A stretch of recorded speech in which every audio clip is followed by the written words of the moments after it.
Bonjour à tous, dans cette vidéo nous allons voir le fonctionnement de Playground. Donc Playground c'est un outil pour créer des images. Donc on peut voir ici des images créées par des personnes.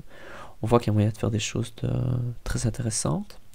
Il y a moyen de rechercher un peu des images par type, donc par exemple les animaux, on va aller peut-être dans la nourriture.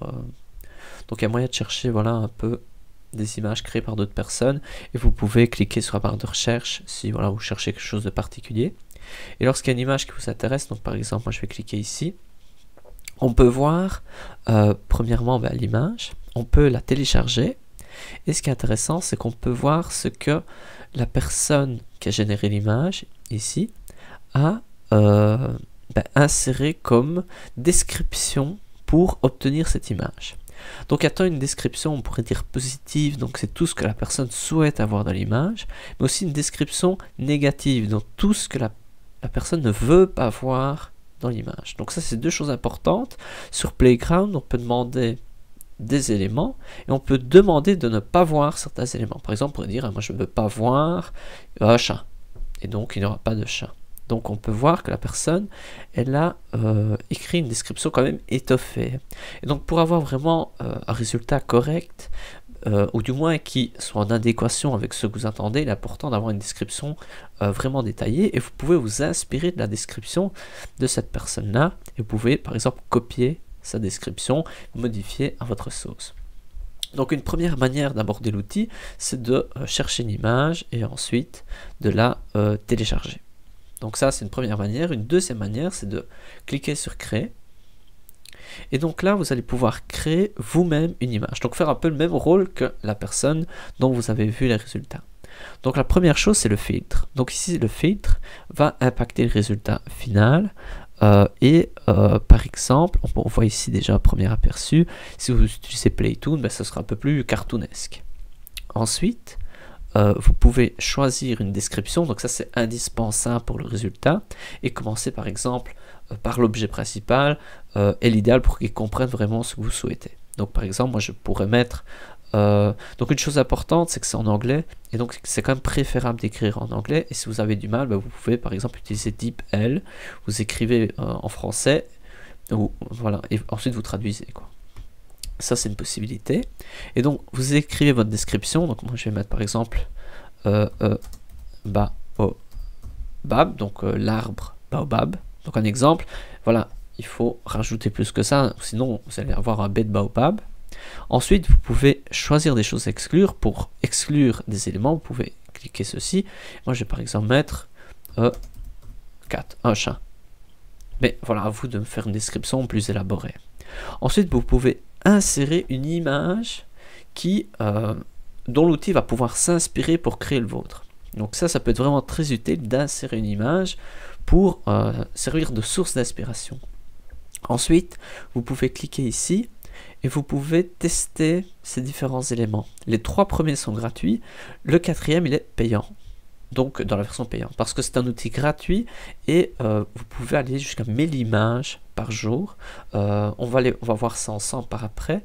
Donc ça c'est la dimension. Donc par exemple moi je vais, donc là c'est un format carré, donc ça c'est en pixels, carré mais plus grand, celui-ci n'est plus un carré. Voilà, vous trouvez la dimension que vous souhaitez. Ici vous allez pouvoir choisir si l'outil doit vraiment suivre à la lettre ce que vous avez écrit dans la description, ou au contraire il peut avoir plus de liberté.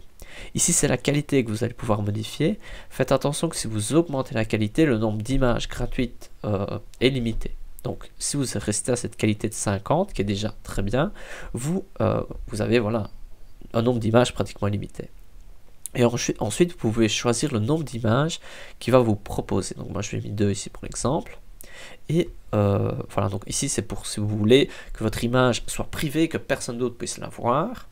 Et là si vous choisissez cette option, c'est la version payante.